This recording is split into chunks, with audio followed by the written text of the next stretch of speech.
becoming wealthy is very much a way of the world. When it comes to believers, many think that God does not want us to be wealthy. This is not true at all. God wants you to prosper, but you must do it His way.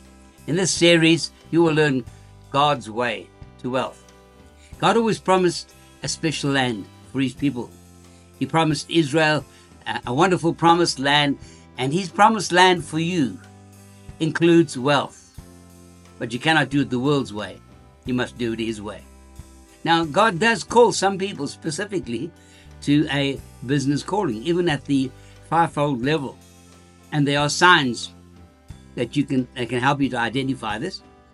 Okay? God does call some people to ministry, and He calls others to business.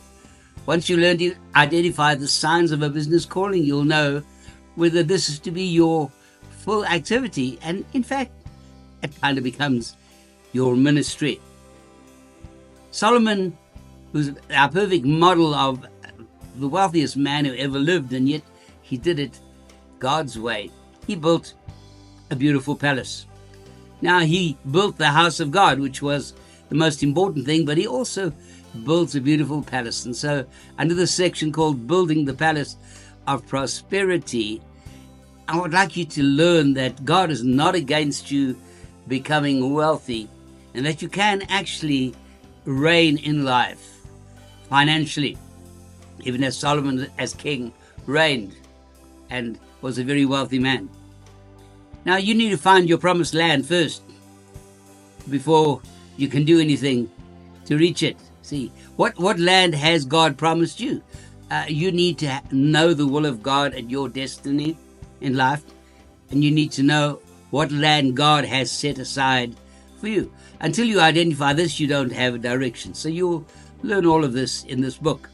Then you will learn that before you even get started, you must identify what you have in your hands, and you must maximize those things. See, what potential do you have? What abilities and skills do you already have?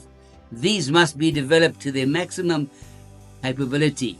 You don't go off half-cocked. You get yourself fully tuned and ready to go before you even begin. And then you reach out and begin to take your promised land. Once you've identified it, then you must take action to go and take it.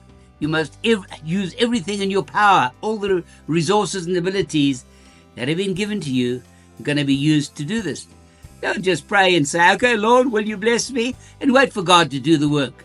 No, God will work through you, but He'll bless the work of your hands. And then when you finally reach that place of wealth, what are you going to do with it?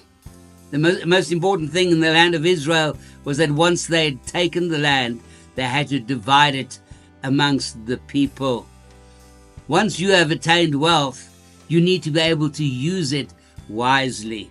And so this final topic is addressed in this book, and to help you realize that wealth is not just a goal in itself, but when you become wealthy, doing it God's way, you can then use that wisely to become a tremendous blessing and to live a life that is pleasing to the Lord in all ways. All of this in the God way to wealth.